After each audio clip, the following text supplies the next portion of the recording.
நான் விஜய் அண்ணா ஆட்சி இப்போ அவர் வந்த பிறகு வந்து இந்த முன்ன மாதிரி போதைப் பொருள் அந்த கஞ்சா, ஆன்ஸு, புயல அது மாதிரிலாம் கிடைக்கிறது இல்ல. இந்த கோயம்பேடு மார்க்கெட்டுக்குள்ள வந்து மப்டியா போலீஸ் வராங்க.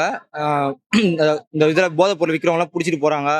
அந்த போதைப் பொருள் யூஸ் பண்ற மக்களையும் புடிச்சிட்டு போறாங்க. ஆன்ஸ் போடுறவன், மாவா போடுறவன்லாம் புடிச்சு இழுத்துட்டு போறாங்க. என் கண்ணு எதிர கூட ஒரு ஆட்டோக்காரர் மாவா போட்டாரு. அவர போலீஸ் அடிச்சு இழுத்துட்டு போனாங்க. கேடிஎன் ஸ்டேஷனுக்கு இழுத்துட்டு போனாங்க. அது ஓரளவுக்கு டைட் பண்ணியா வச்சிருக்காங்க போல. ஆனா இன்னொன்னு என்னன்னா, இப்ப விஜய் அண்ணன் என்ன சொல்றாரு? கொள்ளை அடிச்சுன்னு விட மாட்டேன், ஊழல் பண்ணவும் விட மாட்டேன், ஊழல் பண்ணவும் விட மாட்டேன் அப்படிலாம் சொல்றாரு. ஆனா இப்ப இத்தன நாள் விஜய் அண்ணா கூட இப்ப கூட்டணியில இருக்கவங்க யாரு? திமுகல இருந்து ஊழல் பண்ணவங்க, கொள்ளை அடிச்சவங்க தான் இப்ப விஜய் அண்ணா கூட கூட்டணியில சேர்த்திருக்காரு. அப்ப நீங்க சொன்னது ஒண்ணு, செய்யறது ஒண்ணுன்ற மாரி தானே இருக்குது. இப்போ உங்க கூட சரி இன்னொன்னு என்ன பண்றீங்க? ஏவா வேலு வீட்டுக்கு ரைடு விடுறீங்க. இப்ப இவரு கூட சொன்னாரு. அவர் பேர் என்ன? அனிதா ராதாகிருஷ்ணன் கூட சொன்னாரு. என்ன வந்து விஜய் வந்து அவர் பக்கம் வந்து சேருன்னு சொன்னாரு. இப்ப சேர மாட்டேன்னு சொன்னாலும் என் மேல எனக்கு ரைடு விடுறாங்க, என் மேல கேஸ் போடுறாங்க அப்படின்னு அவர் சொல்றாரு. நீங்க என்ன சரி நீங்க வந்து நியாயமா நடுநிலையா இருக்கீங்க. விஜய் அண்ணா உண்மையா இருக்கிறாரு அப்படின்னா, உங்க கூட கூட்டணியில இருக்காங்களா? விசிகாவும் சரி, மார்க்சிஸ்டும் சரி, கம்யூனிஸ்டும் சரி எல்லாம் இருக்காங்களா? அவங்கள ஊழல் பண்ணவங்க, அவங்க மேல கேஸ் இருக்குல்ல? அவங்க மேல நீங்க நடவடிக்கை எடுப்பீங்களா? அப்புறம் இன்னொன்னு, இந்த 41 பேர் செத்தாங்களா கரூர்ல? அந்த செத்தது வந்து இப்போ செந்தில் பாலாஜி பண்ணாருன்னா, செந்தில் பாலாஜி ஆளுங்கள விட்டு தான் பண்றாரு. அவர் நேரடியா ஒண்ணும் பண்ணல. ஆளுங்கள விட்டு தான் பண்றாரு. அவர் யாரு கட்சி? திமுக கட்சியில இருக்கிறாரு. அப்ப திமுக கட்சியில இருந்த கூட்டணிக்கும் யார் பண்ணது, என்ன பண்ணது எல்லாம் தெரியும்ல? நீங்க திமுக தான் காரணம்ன்றீங்க. திமுக வந்து விஜய் தான் காரணம்ன்றாங்களா?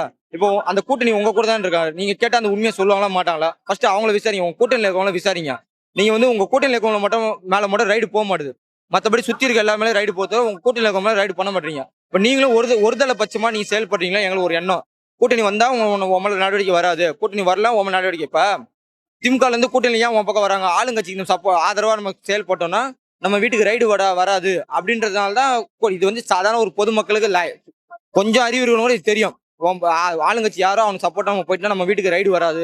அதனால தான் வந்து கூட்டணி வரான். அப்படிப்பட்ட நீ சேர்த்திருக்க சரியா? அப்ப அப்ப அவன் அவன் வந்து அவன் சுயநலத்துக்காக உன் பக்கம் கூட்டணி வந்திருக்கான். நீ வந்து உன் பெரும்பான்மையை காட்டணுன்றதுக்காக நீ சுயநலமா உன் கூட்டணி சேர்த்துக்கிட்ட. இப்ப மக்கள் தான் இங்க முட்டாள வராங்க. நீ அவன் வீட்டுக்கு ரைடு விட்டுனா இப்ப ஏவா வேலுக்கு ரைடு விடுறா, யாராலும் உன் பக்கம் வரல அவன் வீட்டுக்கு ரைடு விடுறல. உன் கூட்டணியில் இருக்கவங்க மேலேயும் இப்ப விஜய் பாஸ்கர் குட்கா ஊழல் வழக்கு இருக்கு. இன்னொரு பாஸ்கர் இருக்காரு. அவர் வந்து புதுக்கோட்டையில மொத்த மலையும் அடிச்சு உடைச்சிட்டாரு. உடைச்சு வித்து சாப்பிட்டாரு. அவர் மேல கேஸ் இருக்கு. இப்ப அவங்களும் உன் கூட வந்து கூட்டணி சேர்றேன்றாங்களா? அவங்க மேல நீ கேஸ் வைப்பியா? இப்ப விஜய் பாஸ்கர் 10,000 பேர் கூட்டு வந்து சேர்ந்திருக்காருன்ற. அவர் மேல கேஸ் இருக்குல்ல. அந்த கேஸ் நீ உன் ஆட்சியில விஜய் அண்ணா அவங்க மேல கேஸ் நடவடிக்கை எடுப்பாரா? அவங்க வீட்டுக்கு ரைடு போகுமா?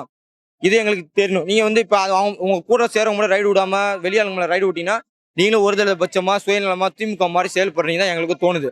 அப்புறம் இன்னொன்னு வந்து இந்த கன்னியாகுமரியில வந்து 1200 ஏக்கருக்கு வந்து கனிம வளம் எடுக்கிறது 120 வருஷத்துக்கு டெண்டர் கொடுத்துருக்கீங்க.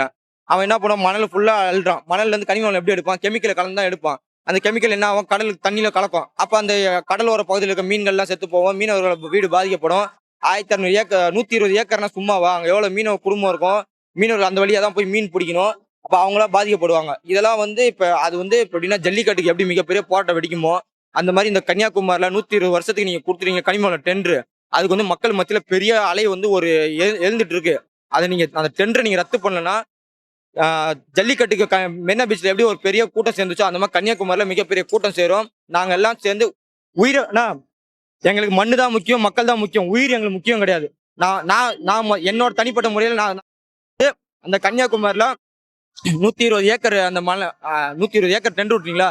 அந்த டெண்டர் ரத்து பண்ண சொல்லி நான் தனிப்பட்ட முறையில் தீக்குளிச்சு அந்த என் மண்ணும் என் மக்களும் பாதிக்கப்படுற மாதிரி இருந்தா நான் அதை ரத்து பண்ணணும். விஜய் ரத்து பண்ணலன்னா நான் தீக்குளிச்சு இந்த அமெரிக்கால ஒரு பெரிய டவர் மேல ஏறி 55,000 ஏதோ 1500 மீட்டர் டவர் மேல ஏறி அந்த காதல் ப்ரொபோஸ் பண்ணாங்க பாரு. அந்த மாதிரி நான் தமிழ்நாட்டுல மிகப்பெரிய பில்டிங் ஏதோ அது மேல ஏறி அந்த டெண்டரை ரத்து பண்ணுவேன். எனக்கு என் மண்ணும் என் மக்கள் தான் முக்கியம்.